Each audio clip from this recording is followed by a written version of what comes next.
Look how gorgeous it is.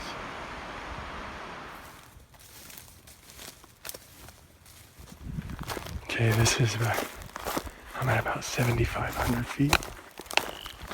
This is where I was bluff charged last year. Really high up in the mountains right now. Look at that. I've never seen this structure before. That is so amazing. Look at that, guys. That is incredible.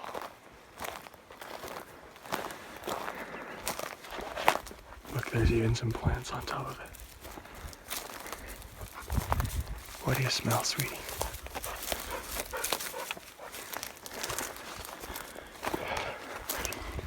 Look at that. I didn't notice the litter. Now I think that they do this. One, yerba mate, guayaki. I love mate. I think that they do this for one, I think that the Sasquatch are more sophisticated than most other people would think. So I'm someone who thinks that there's very, very clear, concise, logical reasons why they are not being found, and I'll explain that. But I think that they have several dimensions of diversion, cover and concealment, psychological misdirection, all those things. I think that they use several tools. One of them is physical distance between themselves and you. Another one is attention.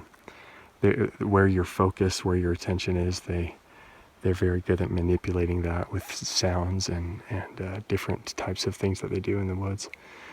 They do decoys. They cover things up.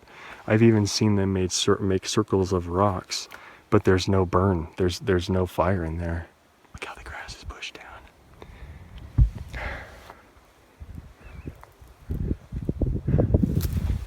Everything just went silent. Interesting. What's that? Is that a dead mouse? Now, I was going to say what I thought was a birthing area. After thinking about it for over 6 months now, I actually think it was the place where he slept. I mean, I just don't see that being a sleeping area. It's just not very protected or guarded. It's not a daytime area, at least. But I think that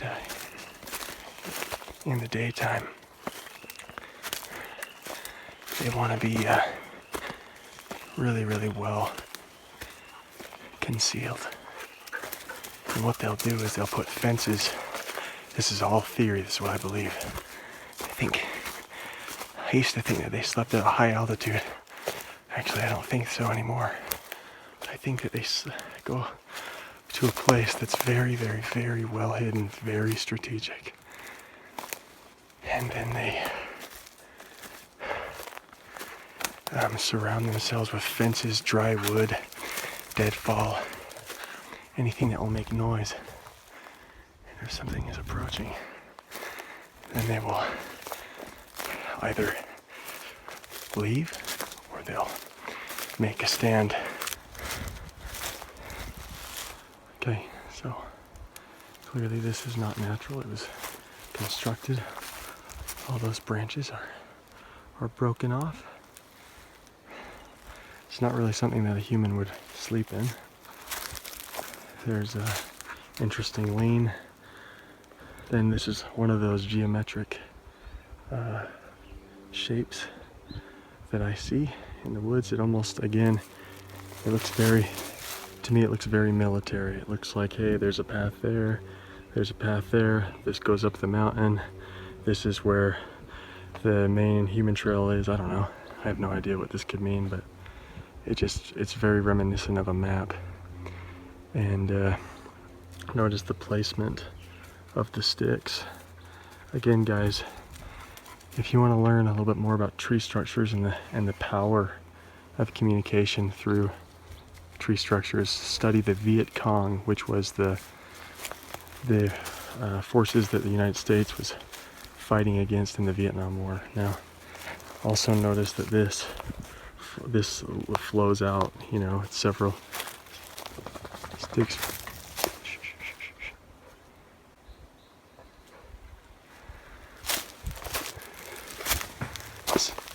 Oh. Okay, something's back there. Okay, let's go check it out.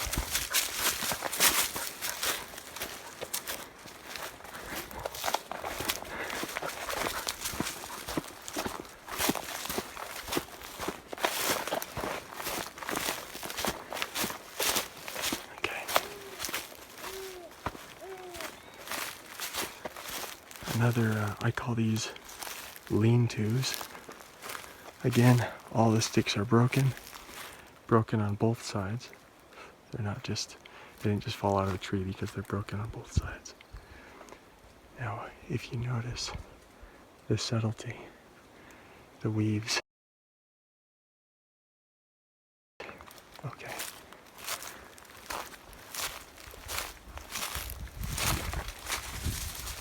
Okay, so right now, Callie, stop. Right now one is playing the silent game with me, I believe. He's doing the silent walk thing. And I mean, he can't be too incredibly silent because he's there, you know, they're big, they have a very large body mass. Look at this. We have another squarish thing. Again, diagonal things on the corner. Very much, does that not look like a map? Does that not look like a map of some sort? There's sticks coming out of it. Again, there's in the corner, there's the 3 sticks. It's just like the last one. Very interesting. Now look at this stuff.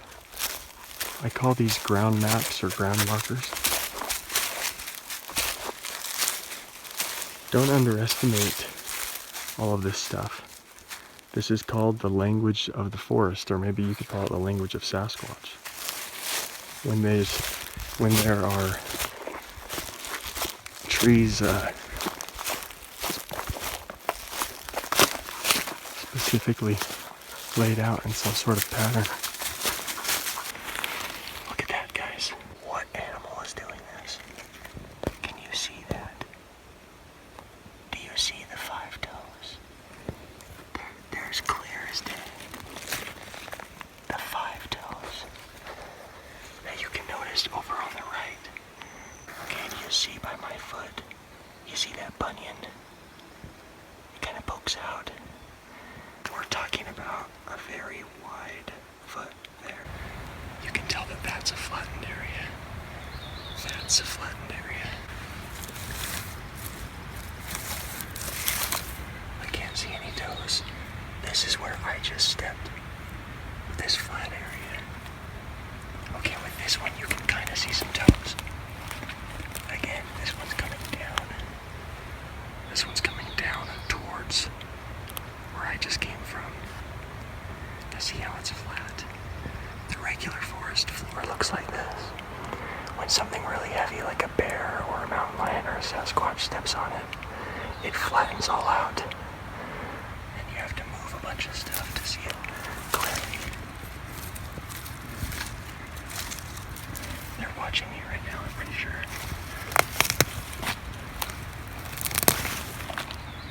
Look at that. Look at that. 1. That's 1, 2, 3, 4, 5.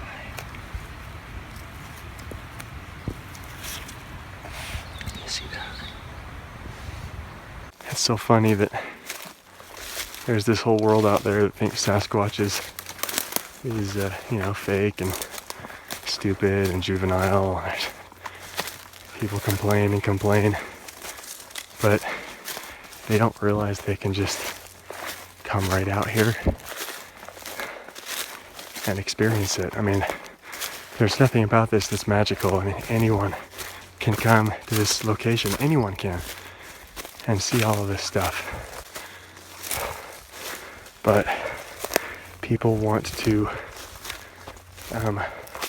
deny it and continue to think that it's not real. It really is fascinating. I mean, I think it's also really fascinating that it's the outcasts of society, you know, the people that are not as, what should I say, eloquent and socially accepted, and people that don't fit in. They're the ones that are willing to accept the reality. And it's the intellectuals, it's the people that consider themselves important and smart,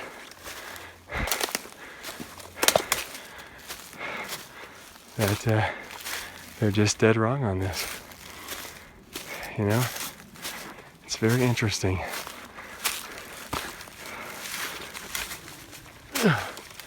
Very interesting. I don't know why people aren't more willing to just come out and experience this. It's not hard.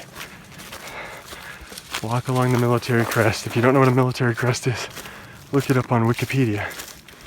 If you don't know how Special Forces moves when they're in a combat situation, then look it up. Just study it on YouTube. Figure out how to move tactically in the woods. It's really so easy. And holy, what on earth? Look at this, guys. What is this? Holy crap. That is the strangest structure I have ever seen. Look at that.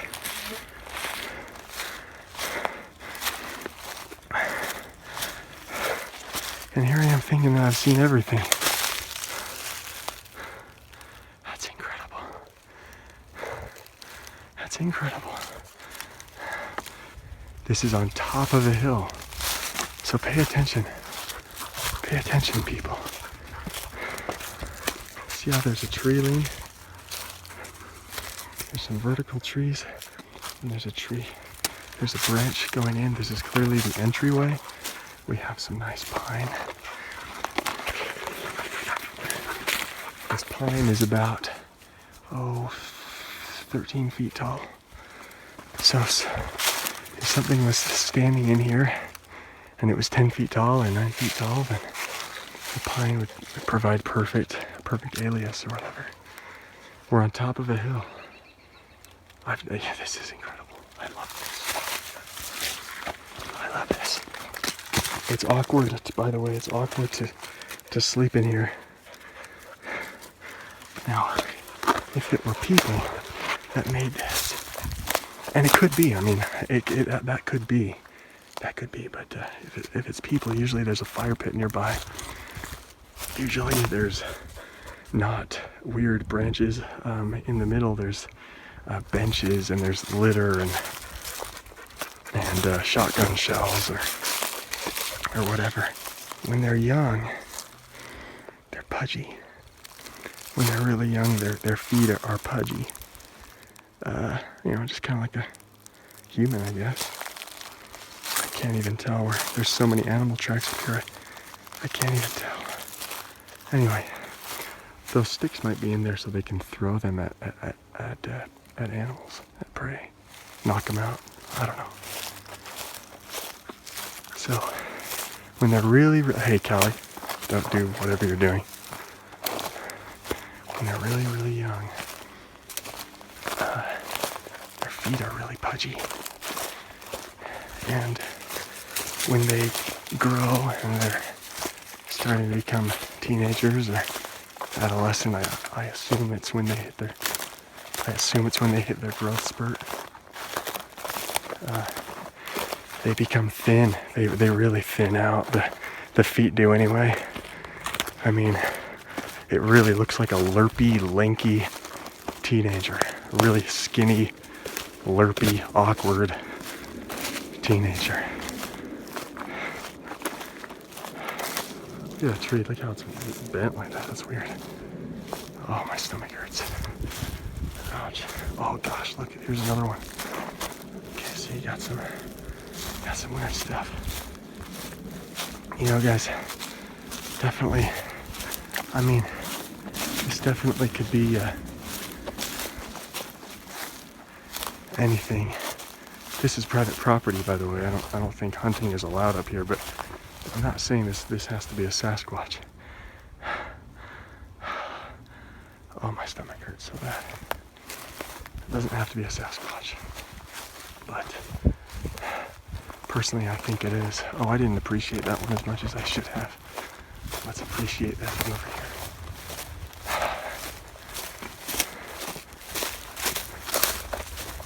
Okay, tree leans.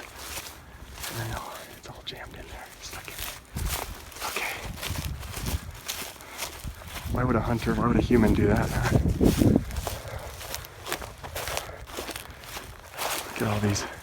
Look at all these nice meadows that we're crossing. It's springtime, so the grass is green, it's coming up. I can only imagine how many deer come down here and just eat in the meadow. Look at the structures that are in here. You never know when you're gonna find these. You never know. It's fascinating. Look at that. This is the largest wigwam. I call it a wigwam if it's not a teepee. If it's something that's really, really like there's just been a ton of effort. It's very, very immaculate and thorough. I call these wigwams. It's definitely not a lean-to, and it's definitely not a teepee. Okay, if people made this is what I want to know. Why would they stack things right here? Like, what's the point of that? I don't know. I mean, I've made probably hundreds of lean-tos, survival shelters, as we call them in the wilderness survival for the Merit Badge and Boy Scouts. But I've never built like weird little things like this. Look at those 3 sticks. Why are they there? And if this was a human that built this, which, you know, it could be, I don't know. There's no campfire around here. And does that look like a comfortable place to sleep to you? It has sticks all over the inside. It has boulders in there. Large rocks right in the middle. Come here, guys, come on, out. All the rocks and stuff right in the middle. It just looks kind of odd.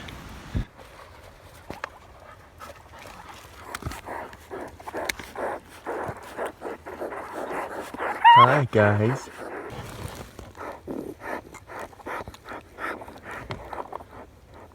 You're so sweet, look at you.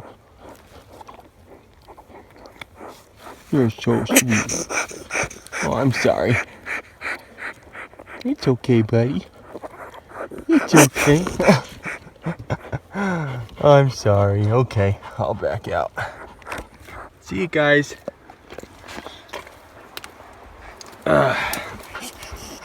Hey, Alfie, it's okay.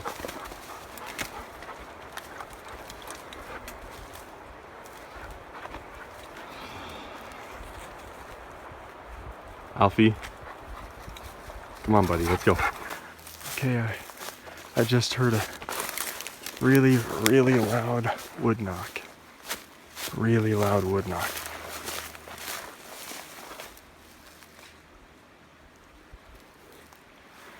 Coming from up there, which is where I'm headed. Now, here's what I've observed about wood knocks, or at least what I think I've observed. So, when they want to do a warning, and I think it's not a warning to me, I think it's a warning to each other, it's usually the first wood knock, and it's really loud, and it's just one. In fact, most of their wood knocks are just going to be one. Then when they do 2 wood knocks, oh, I'm so thirsty, I need a drink. Okay, drink in a sec. When they do 2 wood knocks, to me, that indicates movement or formation or changing turns to move. And there's 2 different types of double wood knocks, of the 2 wood knocks. One is a soft double tap, tap tap, and then the other is a loud double tap. The soft one is used much more frequently when they're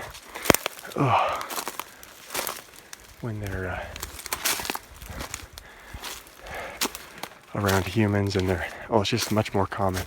The soft one's much more common, and they pass off. So after one's done moving, they'll do the soft wood knock, and then the other one will move, get in position, then do a soft wood knock, double tap. Okay. Here's a bunch of logs in some sort of X or star formation.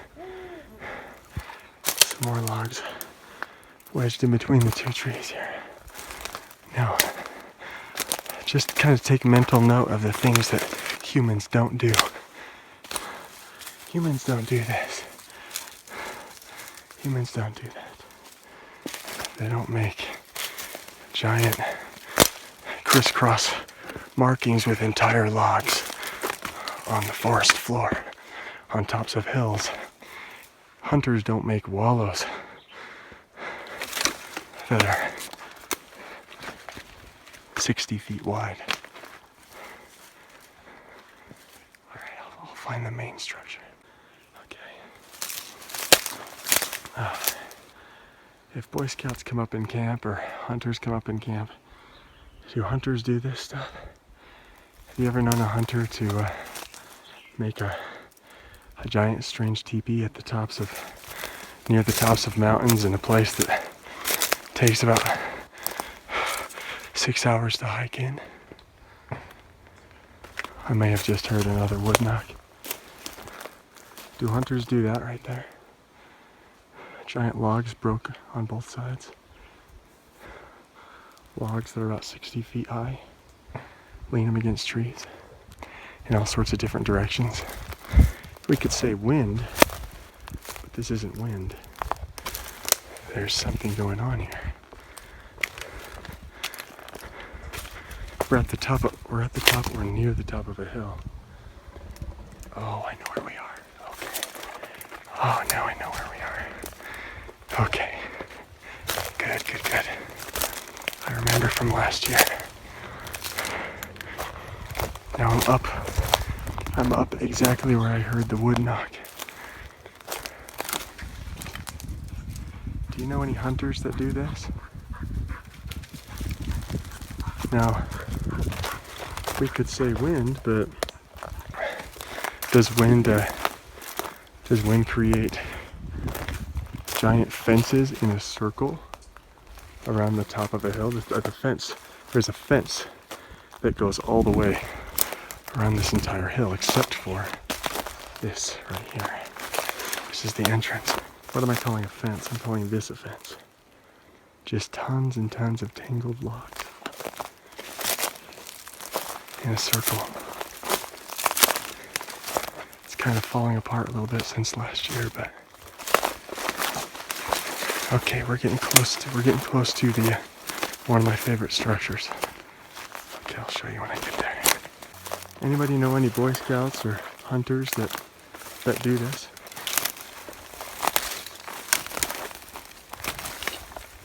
Take big, long trees and just weave them, braid them, whatever you want to call that, Lincoln log them into other trees and snap them off. Just snap them off. I mean, anybody know any humans that do this? What about this? Push trees over, create blinds, nibble on logs.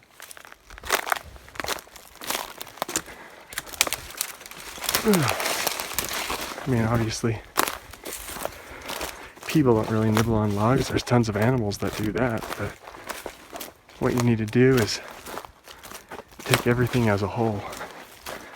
You know, don't just try to explain something away. It has to be, whatever explanation you come up with has to be consistent with all of this, not just some of it.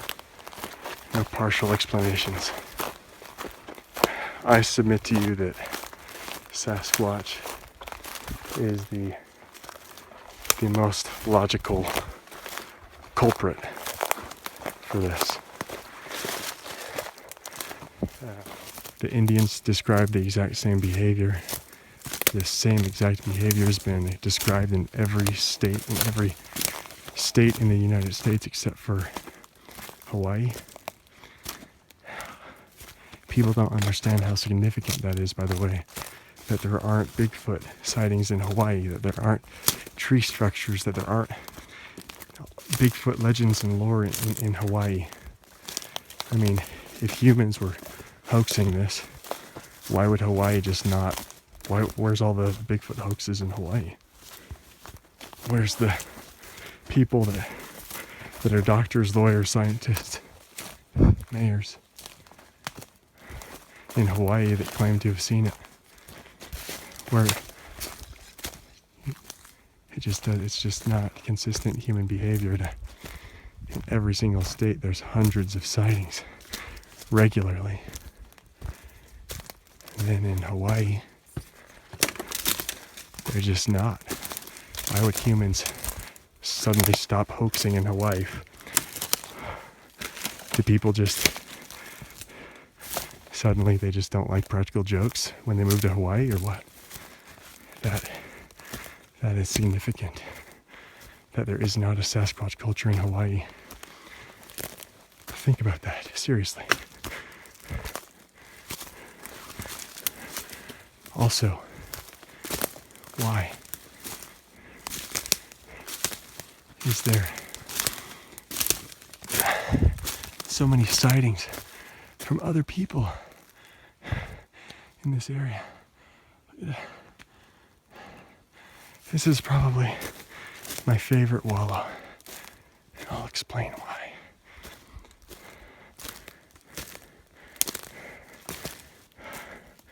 I love it. Some of them are cut. I think that Sasquatch usually use the deadfall. They drag it through the forest. Here we go. Here we go.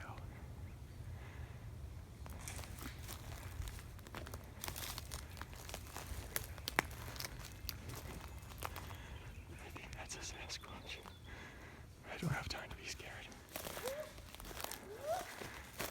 I don't have time to be scared.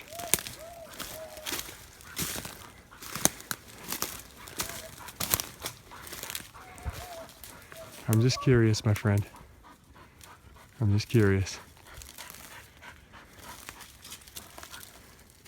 It's okay, I'm just curious. I'm not here to be invasive or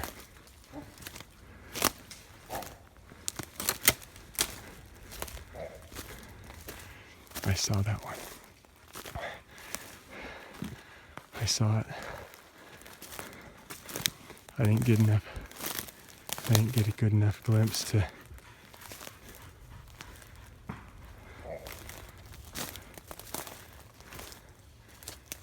It's okay, buddy. I'm not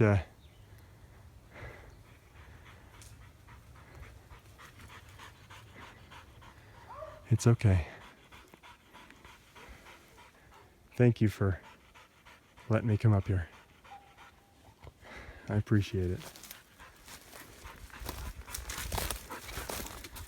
It's just standing there. It's okay, bud.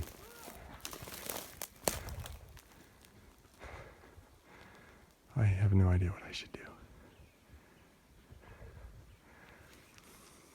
Hey, buddy. It's okay. If you want me to leave, I'll leave. It's okay. What should I do right now?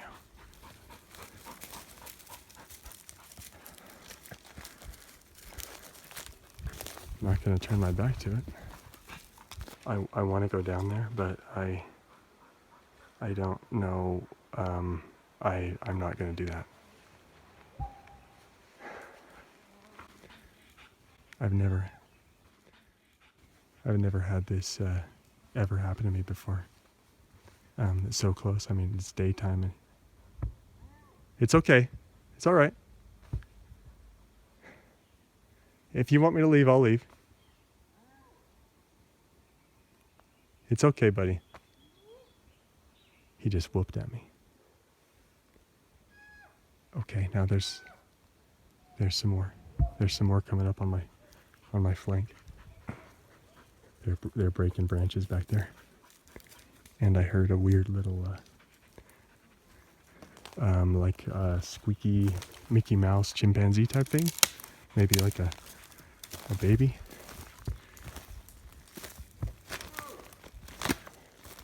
It's okay, buddy. I'm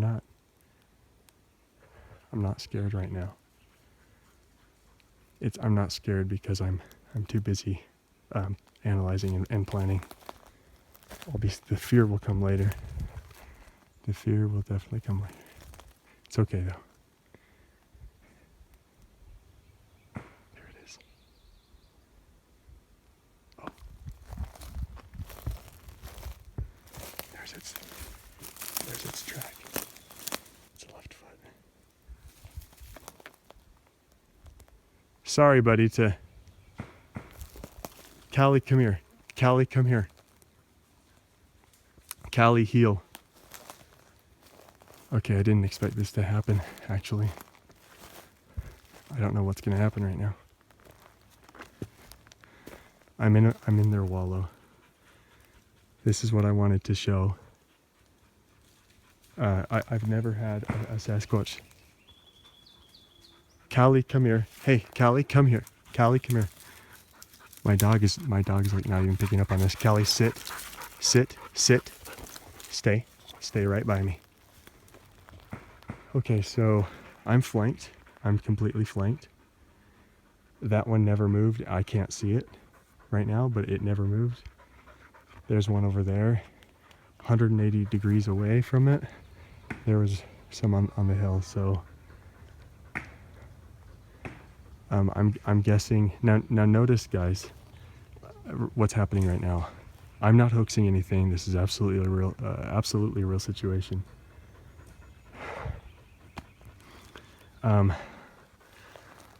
Callie, you stay right here. This is a real situation, but I want you to. I'm going to take this time to teach a lesson here. We can't see, or at least I can't see, any of the three of them. I can't see that one. I think there are actually two, probably a small one and I don't know. There's the Mickey Mouse one over there. We can't see that one. And then there's one over there. We can't see that one. All of them have stomped their feet. I'm talking right now because it soothes me, by the way, but Sasquatch, when they want to intimidate you or make some sort of point, what they do is they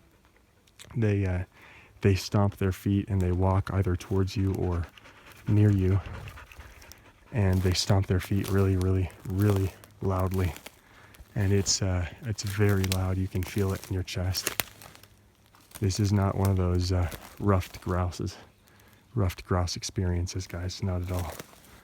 This is usually this kind of crap happens at night, so I don't know why they're doing this during the day. I've never had this happen during the day. Callie, you stay right by me. Callie, you stay right by me. Callie, come here. Come on. Heel. Heel.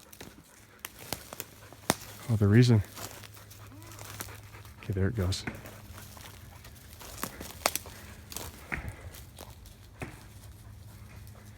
So I'm moving, and they're moving, but they're staying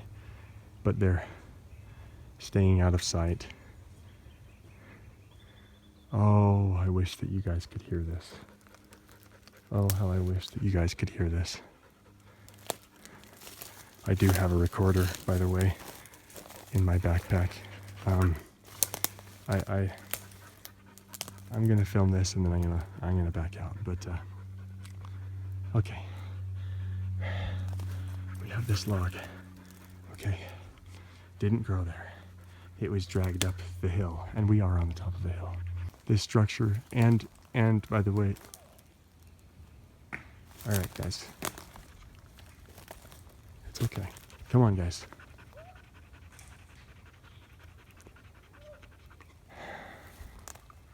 What they're doing is they're kind of turning. They turn. Sometimes they turn like this when they have a perimeter around you. They turn, and I don't know if that's a intimidation type behavior, but this is one of the most fascinating experiences I've ever had. I'm not going to stop filming. I'm going to leave. Again, there's a Sasquatch fence over there. Goes, you can kind of see it going across the perimeter of the hill. They don't want game or any traffic to approach from that side of the hill. They like to be on the northeast side in the thick pine, and they want to deter people or anything from coming up that way, so they can have their privacy up here. This is well guarded, very, very well marked. It's a special spot. I've been here during the day about 3 other times. Callie, damn it, Callie, come here.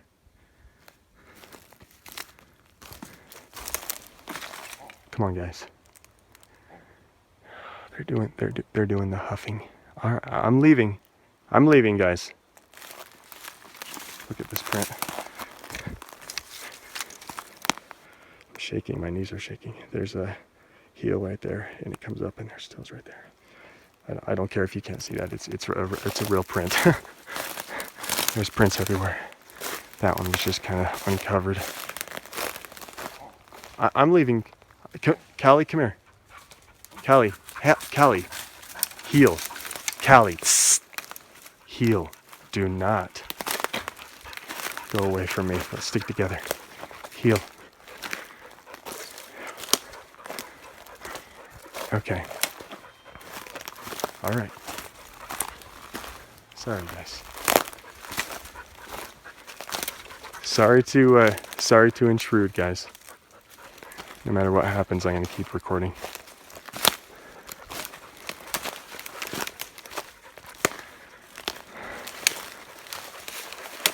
My heart is pounding a million miles an hour, but my head is clear right now. My head is clear. I'm calm. Ow. Oh, my leg.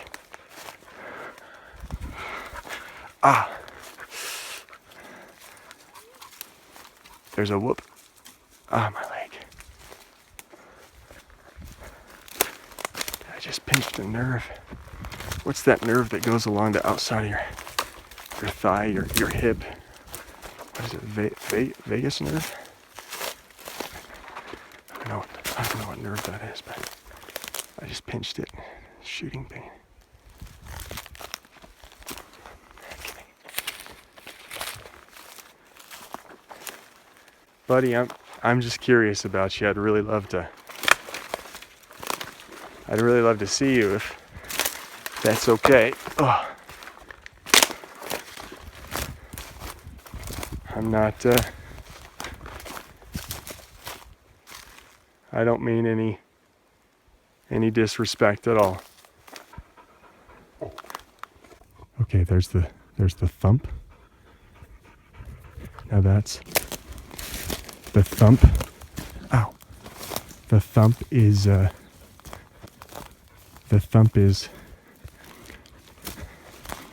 it's hard to describe. It's like a it's like someone swallowing really hard, or someone getting hit and punched in the stomach. It's a strange sound. What does this teach us? It teaches us that there's a group up here. I know that as soon as I turn my camera off, something crazy is going to happen. Thanks, guys.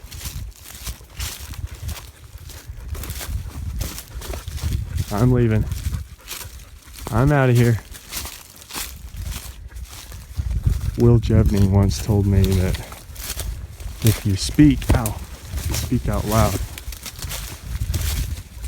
kind of gives them the impression that you're not alone, that there's other humans nearby. And it's one of the few things we can do to throw them through a loop. They themselves are used to communicating with each other long distance through wood knocks and whatever other type of sounds they do. And so when we make noise, maybe they suspect that we're coordinating as well, which we very well may be on our phone or on a walkie-talkie. So this is an intelligent, sophisticated species, and they don't think that they don't have contingency plans. There's a beautiful track right there, but I'm not going to focus on that right now. So wild. That was so wild. I saw a shoulder. I mean, I saw the dark kind of red, and I saw him going slow, but tucking in his body behind trees as he went. I wish that I could have got a full view of his body. Especially, I want to see the face. I want to see your face, my friend. There was a whoop. What does that mean? Now, do I think that they understand English? And am I expecting them to mind speak to me? No, not necessarily. I mean, if that happens, then that would definitely change my perspective. But you know, if you see a bear in the woods, you talk to the bear. That's just what you do. Okay, that's the gibbering that I'm talking about. That's the gibbering. This isn't going to be picked up on my stupid phone. So what's the list that we've experienced today? I guess you can throw the jibber jabber right in there.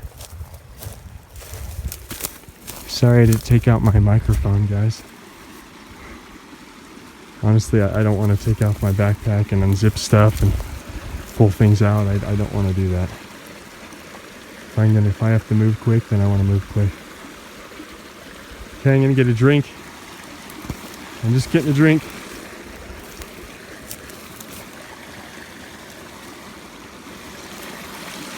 He probably came down over here. Can you get a drink real quick? Alright, I'm gonna turn off the camera and I'm gonna get a drink.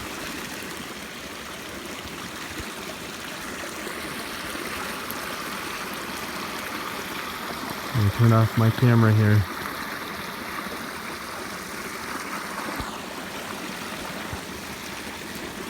There's another thump. Alright, I'm gonna turn off the camera. So what we just had together, me with anyone who's watching this video, is a Sasquatch encounter. that's how it is. That's what a real Sasquatch encounter is like. So I want you guys to know that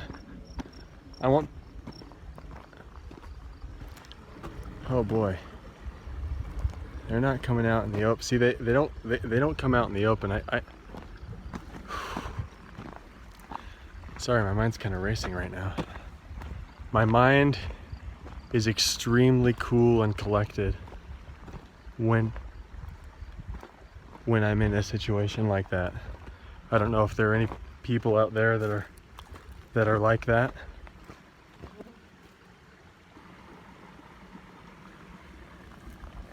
Wait a second, let me turn the camera around.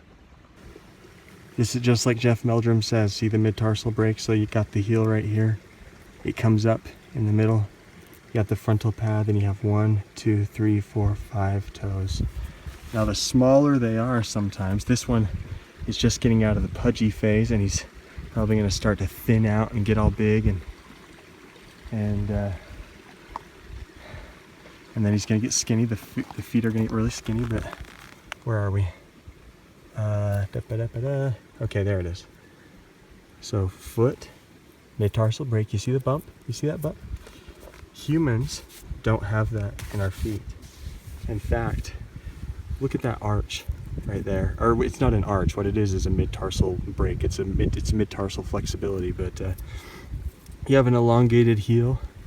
You have a frontal pad, and then you have all 5 toes. You have 1, 2, 3, 4, 5. 5 toes. Just a little guy. Look at that. Just a little one. So last year there was a little 6-incher. This could be him. I think though that the one that's like 9 or 10 inches is the 6-incher from last year. Given that track was so fresh, maybe that's why I just had my encounter right in broad daylight. Right in broad daylight, I had my encounter, and they were all around me. I can tell you, I've never had that happen before, right in broad daylight. Now, it could have something to do with the fact that I was being pretty quiet, and I wasn't moving like other humans usually do, and that it was only me, only one guy and one dog. And if it were nighttime, boy, let me tell you, they would be following me right now. In fact, I've been flanked out of this very area. I call it, they're showing me out. They're escorting me out and trying to make it as scary and intimidating as possible. The interesting thing about this group of Sasquatch is that they don't scream or vocalize very often. They do it. They do vocalize. I have heard them scream, but it was late at night in the middle of winter, and it was far away. But it's very atypical for this particular group. This is the group of 5. I think there's 5 to 7 individuals. So there might be some addition to the family. There probably was young ones near, and I went into that area, which is one of their many wallows up here, and I went into that area and immediately started having contact from at first just that one side. That was probably the big male letting me know he was there. Here's the interesting thing about Sasquatch. They will intimidate you and scare you, and they will stomp their feet, throw things, break things, growl, huff, do whatever kind of guttural noises, but they'll do it while they stay behind cover and concealment. Now humans, we don't like that. We don't like that. That's not, to us, we think, oh, well, Sasquatch isn't real. Look, he's just hoaxing it. This is just, that how convenient that Sasquatch never comes out. Well, I'm sorry, that's the reality. And if you want to deny the existence of this creature that I know that I just experienced, If you want to deny that, you're wrong. You're the ignorant one. You're the one that's not informed, because that is how this species operates. I tell my brother Sasquatch is blurry. Well, why is Sasquatch blurry? Why is it that there's no really clear footage? And of course there is clear footage, but everyone calls it a hoax, and I don't know if it's real footage either. Like I said, there are people out there that definitely claim that they have clear footage. Todd Standing is one of those people. The Independence Day Bigfoot is pretty dang clear. Patterson Gimlin film is pretty clear, especially after all that they've done to it.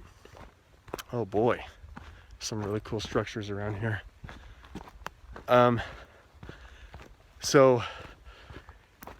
Anyway, the reason that it's very, very rare and difficult to get clear footage, it's very logical, guys. There's a very clear reason, very, very logical reason.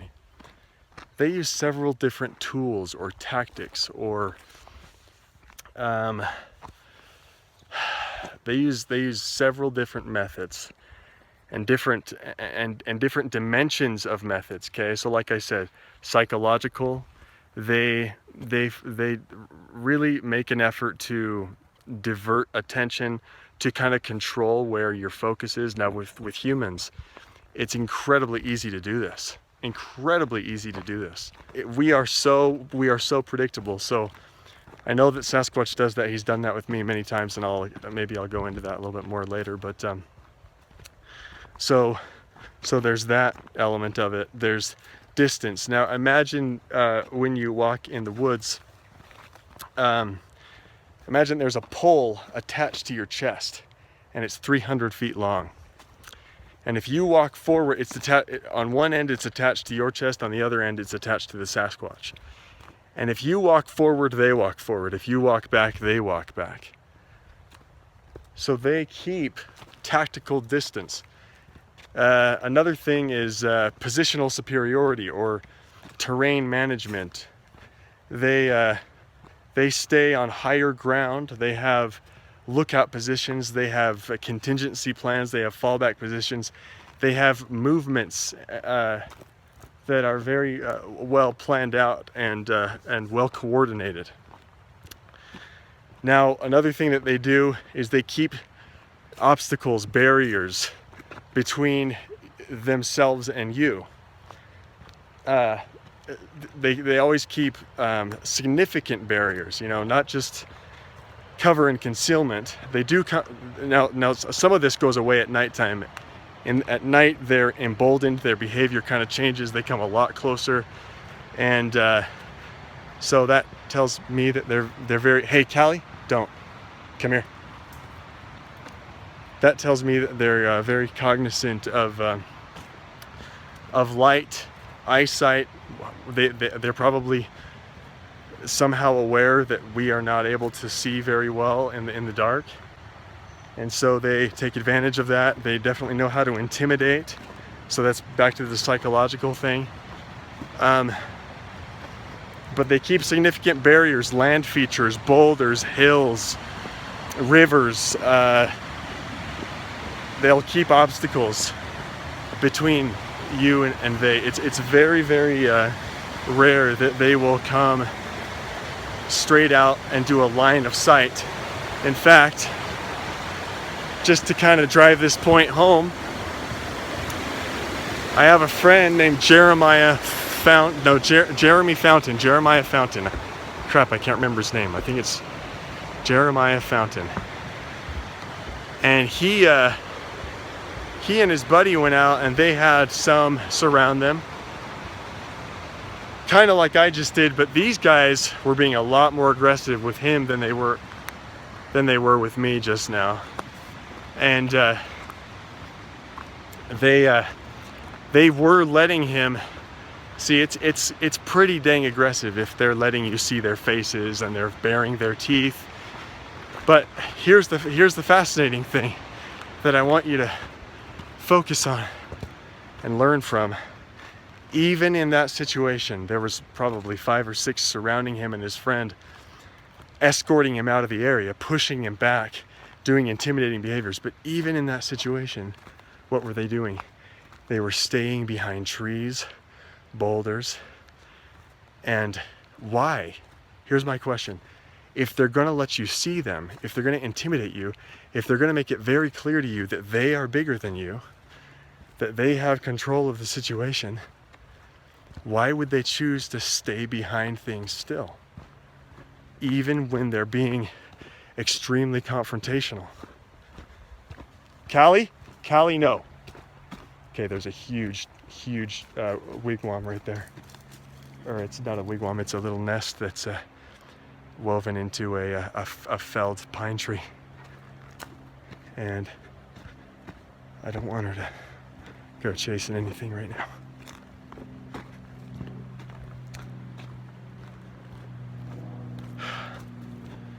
I'm back in the woods. I'm on the trail, but I'm back in the woods, and I don't like this right now. There's that one that was trailing me doing the wood knocks. Haven't heard him now for a couple minutes. So just realize that even in that extremely rare circumstance where they are coming out, they are poking their head around, baring their teeth, doing the lip flip, raising their lips up, they're still, for some interesting reason, staying behind obstacles. So what I deduce from that is that is a basic feature of their instinct, of their modus operandi of how they deal with situations. They always, you need to understand, they're not hiding, they're not trying to stay concealed, they are always concealed. It's a lifestyle, it's how they move. The cover and concealment is what is used even if people aren't around. It's not like Toy Story, how the boy leaves the room and the toys are all like, oh, okay, we can relax and stand up and just talk and walk around. It's not like that. Bigfoot are the same whether we're present or not present. They're always using cover and concealment, terrain features, all that type of stuff. That's how they are. If you don't understand that, then what you're doing is you're anthropomorphizing them. You're projecting human behaviors onto them. You're saying, well, when we're around, they're hiding from us, but when we're not there, they're just walking around out in the open, kind of acting like people. They're gonna burp and scratch their butt and sit on the couch and watch TV. That's not how they are. It's a species that does distinctive things consistently. Their behavior is consistent with itself. So these reasons and more, I'll probably do a video specifically on why people don't capture them on film, and if they are captured on film, it's far away. And what does it mean when it's far away? What does that mean? What does that result in? That results in blurry footage, because then what do you have to do? You have to zoom in, and if you cut into footage, even if it's 4K, if it's far enough away, you're going to cut in and it's still going to be blurry. So people have unrealistic expectations when they want HD footage of a Sasquatch. They want someone to have like a professional sports telephoto camera that on a dolly and a crane or something. It's unrealistic, given their specific behaviors, which are consistent. Okay, I've observed their behaviors over and over again. Their behaviors are very, very consistent with each other. So what I conclude is that people that get up close HD footage, people that are expecting Sasquatch to somehow change their entire modus operandi of how they deal with their environment, change their entire culture, change their basic instinct, and just walk out right in front of people 20 feet away and let them get a beauty shot, a close-up. That is not realistic. Yet it is what the public, it is what people have decided we want, and we won't settle for anything less. And no type of footage will ever suffice, because we're demanding something that's unrealistic. So we're trying to approach them on foot. And what are we going for? We're going for line of sight. We want the very thing that they are expert in avoiding and evading. That exposure, that line of sight, that being within 200 feet of you. You know, you have a bubble around you. If they come within 200 feet, there's no obstacles, there's no cover and concealment, there's no terrain features between the two of you, and they're standing there staring at you. That's what people want. That's the only thing we'll accept as evidence. If you read the comments on my videos, people keep saying, well, where's the Sasquatch? Show me the Sasquatch. They don't understand what Sasquatch are and how they act.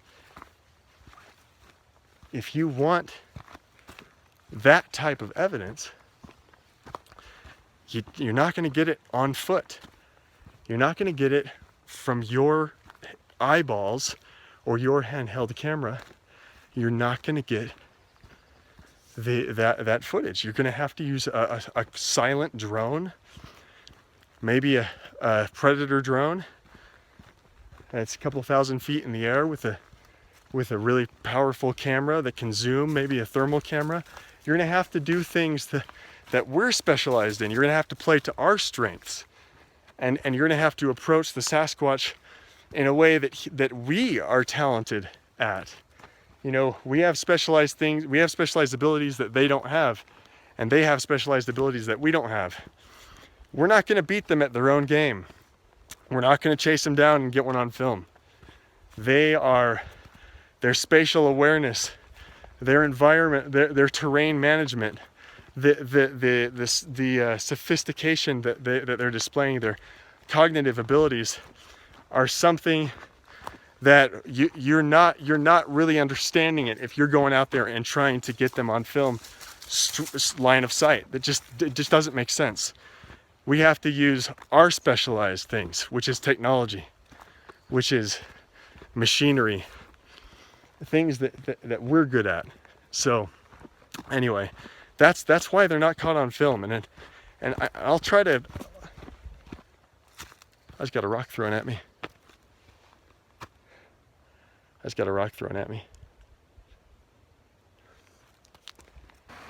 Okay, so there is, that's the beginning. That's the left foot, right foot. It's big, a lot bigger than my foot, by the way. Not a human. Left foot again. These are about 5 feet apart, by the way. Left foot, big step. Right foot, and then it takes off down into there. See, they cross the trail. They cross human trails. But the fascinating thing is that people just don't notice. People don't notice, and you know why people don't notice? It's because people are not thinking about it. And what you're not thinking about, you usually do not notice. You ever realize that you don't really find something until you're searching for it? The example for that I always use is, imagine that you're thinking about buying a Ford Fusion. Well, guess what? You're going to start seeing everywhere Ford Fusions, and you're going to say to your husband or your wife, oh my gosh, everybody has a Ford Fusion. Everybody has it. What the heck? Everyone just got Ford Fusions all of a sudden. What's going on? Well, that's not true. No one, people didn't get Ford Fusions all of a sudden. It's your perception that changed. You started thinking about it and you noticed. And so usually you don't find something until you're cognizant of it. You're thinking about it and you're looking for it. And you're usually not thinking about something or looking for something if you don't think it's real. And that right there explains about 75% of the whole Sasquatch phenomenon and why people think it's just a joke.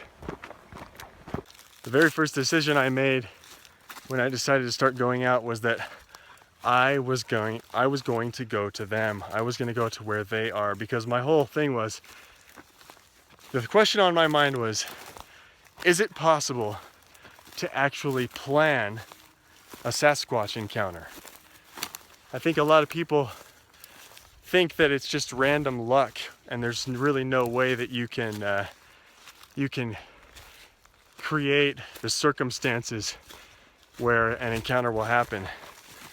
And I just thought to myself, that can't be true.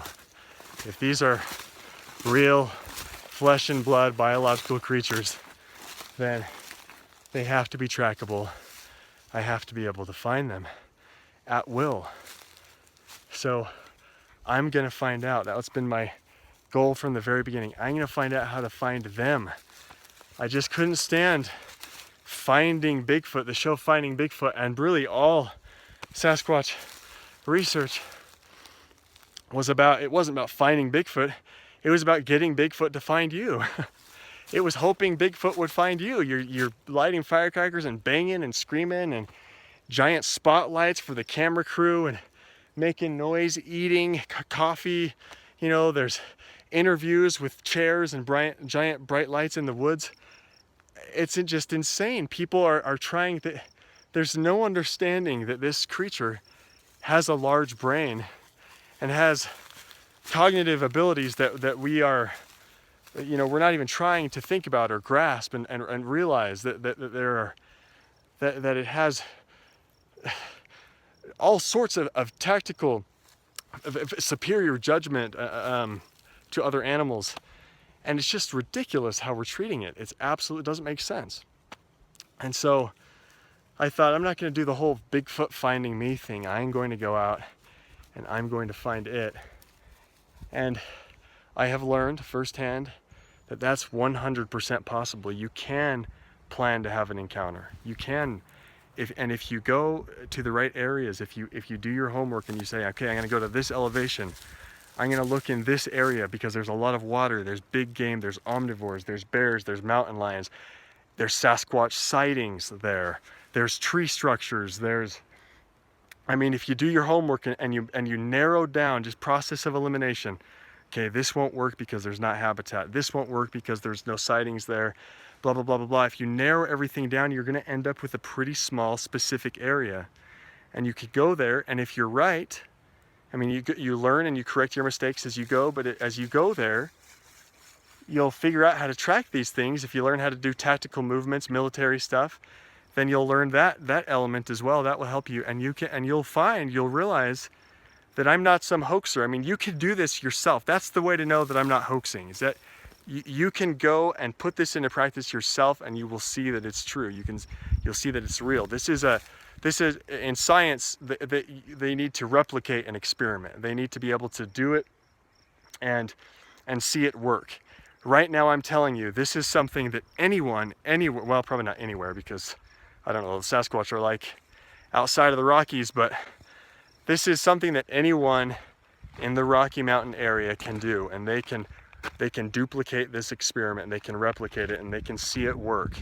If you apply the steps that I'm talking about, you're going to experience exactly what I'm experiencing. How do I know that this is true? One, it's happened hundreds of times for me. There's hundreds of times that I've had whoops, wood knocks. I've found thousands of prints. It's not hard to find prints. Unless you're waiting for the Sasquatch to come to you. But otherwise, it's not hard to find prints, guys. It's just a matter of learning. Just like anything in life, you just have to learn. I promise you that this works. If you want to accuse me of being a hoaxer or whatever, there's one simple thing you can do. Apply what I'm saying and see for yourself. Okay, it's 6 o'clock, so I better get a move on, but both of my dogs at this point have run off. Here's a pretty recent tree break right here. This marks the entrance to a corridor. My dog Callie sniffed up there and she was whining and she wanted to go up there. And I said no.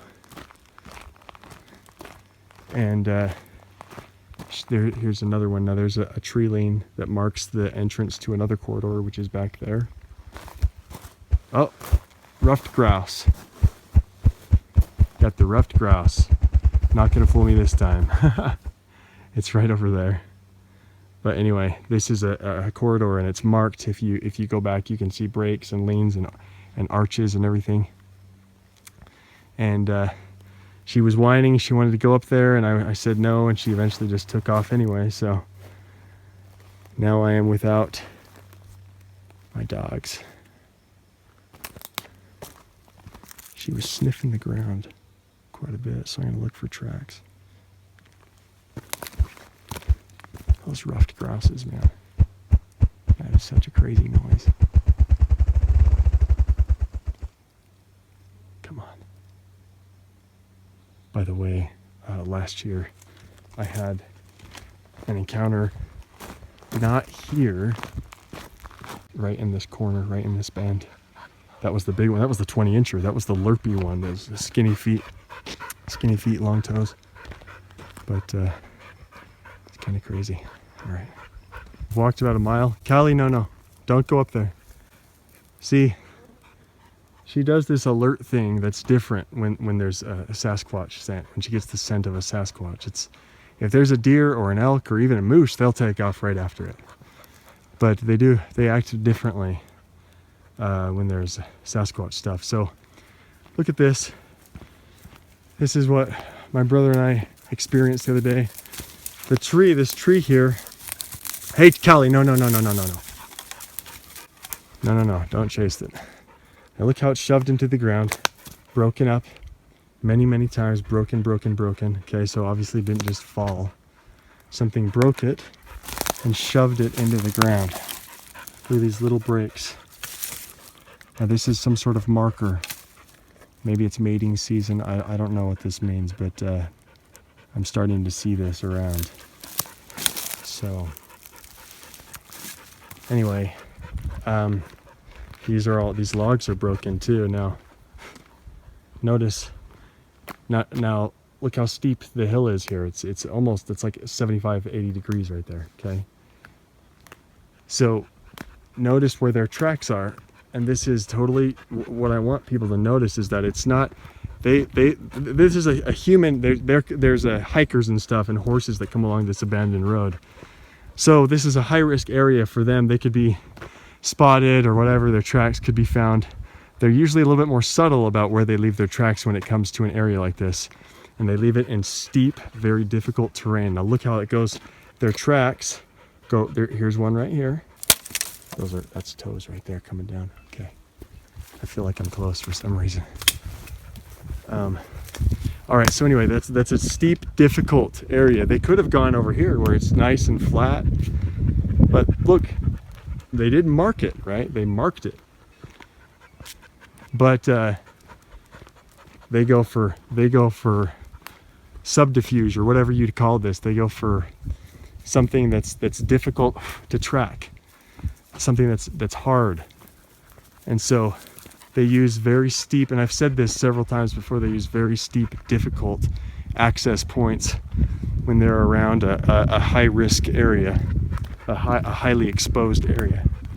Now let's talk about the markings. Oh, I just got a whoop or a hoot. That sounded really close. Is there a Sasquatch up there? My dog's been freaking out. Hey, Callie, no. I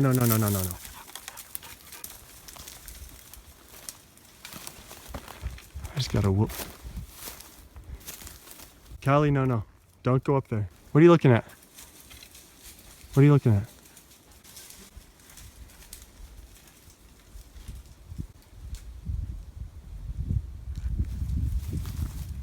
Wish I could see through my dog's eyes right now. There it is. It's stomping. That's what they do. Now she's going to come running back. She's going to come running back. It always scares her when they do that. What's that? What the hell?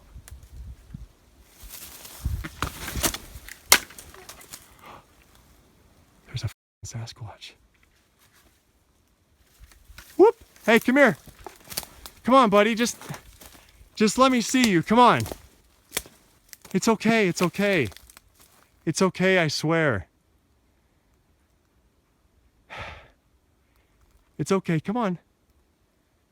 It's okay. It's okay. Come on, Callie, come here. I just saw a Sasquatch. Callie, come on. Come on. Oh my hell. I think I got that one on camera. That was a small one. It was black. Whoa, that was crazy. Hey! It's like I just broke up with a girl or something. Come back. I'm just curious. I'm sorry if I startled you. It's okay. I can't believe that just happened. What do you think about that? Two sightings in the same day. Wow. Guys, it's okay. It's all right. Callie was behind the Sasquatch.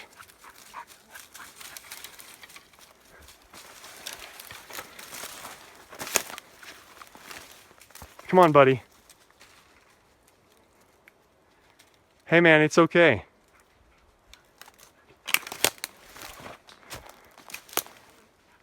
It's not like this is gonna work. It's all right, guys. I didn't... You see what he did? He stomped his feet. He stomped his feet and started breaking branches and thrashing around. You see how I did that? Usually my dog comes running back, but she was just behind him. Where are you? He couldn't have run too far. What a freaking crazy day. This is absolutely insane. I can't believe that all this is happening.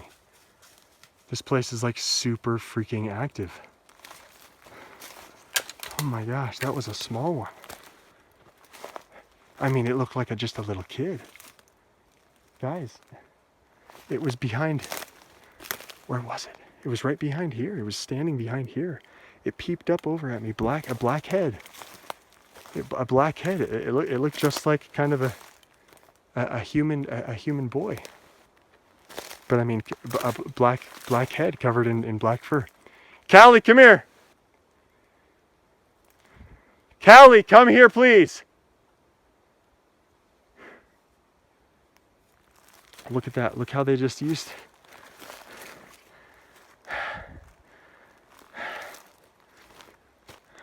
I'm acting like a freaking desperate moron right now. Look at that. Look how it acted. That is so bizarre.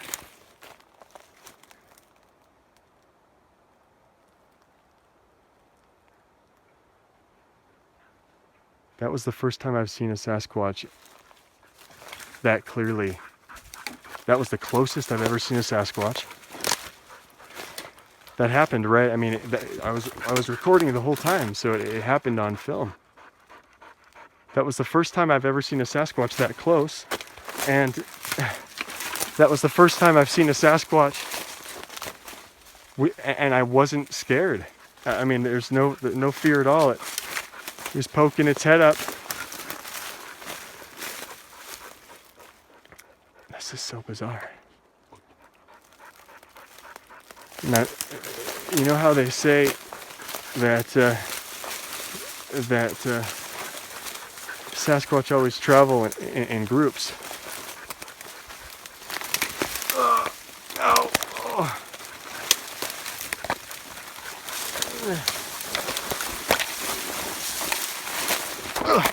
Well, that is true much of the time, like we experienced earlier, but what we just experienced was, you know, one kind of chilling out just alone, you know? Or at least it looked like he was alone. Little guy. My dog didn't bark. My dog was behind him. She didn't growl. She didn't whimper. He didn't, I mean, he definitely made some noise, but he was way more concerned about me than he was about her, apparently. See, what happens is that they're not mean to my dogs. They've never hurt my dogs. They've distracted my dogs several times. My dogs run up to them.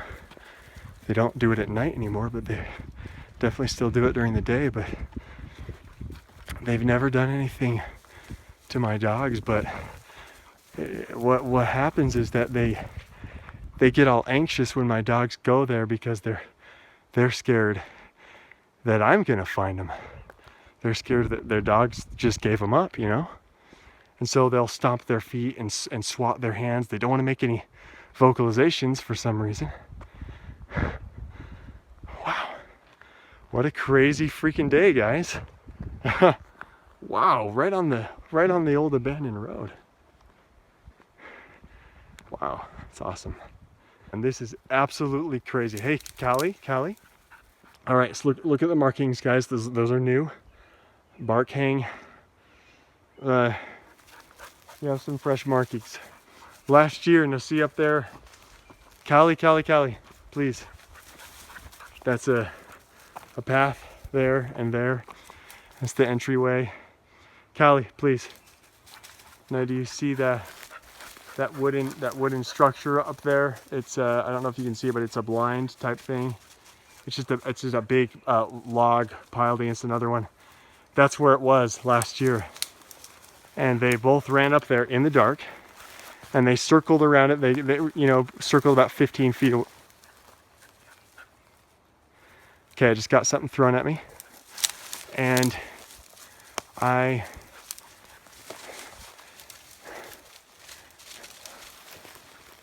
what on earth? Are you kidding me right now?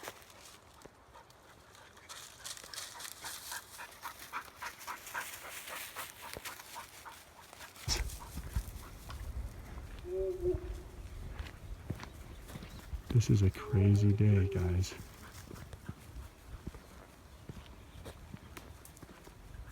All right.